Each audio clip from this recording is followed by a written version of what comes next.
All right, recording here, quiz 1 from the spring, the key here. So first, ask you to label the hybridization states of each element besides hydrogen.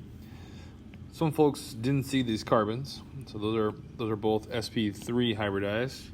So make sure you label those carbons, the hybridization state for those.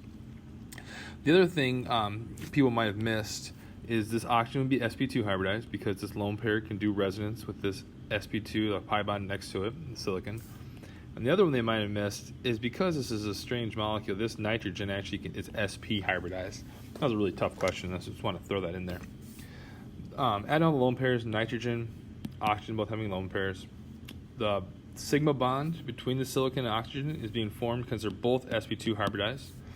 It's an sp2 hybrid orbital and sp2 hybrid orbital are forming that sigma bond. Right, so one lone pair is in a p orbital, so it can do resonance. And the other 3 orbitals are sp2 hybrid orbitals, and that's what's forming the sigma bond.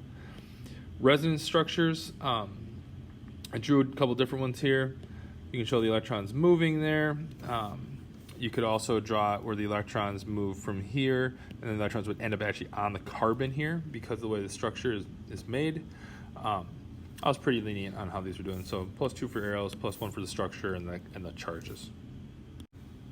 All right, moving along. Asking you to draw arrows. So electrons started at the nucleophile, negative charge. You can see that we broke a CH bond here. So these electrons react there. The sigma bond between this carbon and hydrogen, the bond breaks. Those electrons go to the carbon. Be careful how you draw your arrows. Make sure very, very precise. Negative charge there. New CH bond, so +2 for the arrows. What's favored? The products are favored, so that's worth 1. And why they're favored is because of hybridization state. So you got to say something about the hybrid orbital being close to the nucleus. You got to be really careful about how we explain these things. You can't just say hybridization state or hybrid orbital. You got to talk because the sp hybrid orbital is close to positive nucleus, opposite attract. That's more stable with the negative charge. So really work on talking about the explanations of why these answers are not just a fact, but the why does that fact matter. All right, number 3. So label the molecules below as acids or bases. So acid, base. If you didn't know, if you had trouble figuring that out, you can look to the right and say, well, this has a negative charge. It's a base, nucleophile, acid. That means its opposite must be true. So if the base is on this side, it must have been an acid on the other side, and vice versa. So that's acid and base. Draw the mechanism arrow. So think about which bonds are formed, which bonds are broken. You can certainly see, hopefully, that this NH bond has been broken, and new NH bond has been formed. So nucleophile reacts with the hydrogen. The electrons in that NH bond go to the nitrogen, hence the negative charge. Now, why does this reaction take place? It takes place because this product can be stabilized by resonance. Or you could look at the star material also has resonance that could show that this NH bond is a much more polar reactive bond as well because of resonance. So either way, looking at the product with resonance or the reactivity of the star material because of resonance works to answer that question.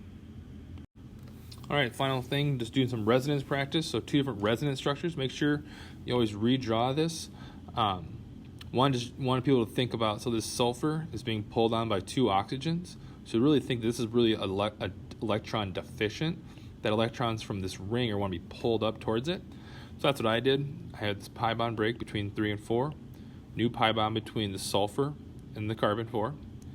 The pi bond between the oxygen and the sulfur breaks. Got a negative charge there. Plus charge in the ring, balancing our charges.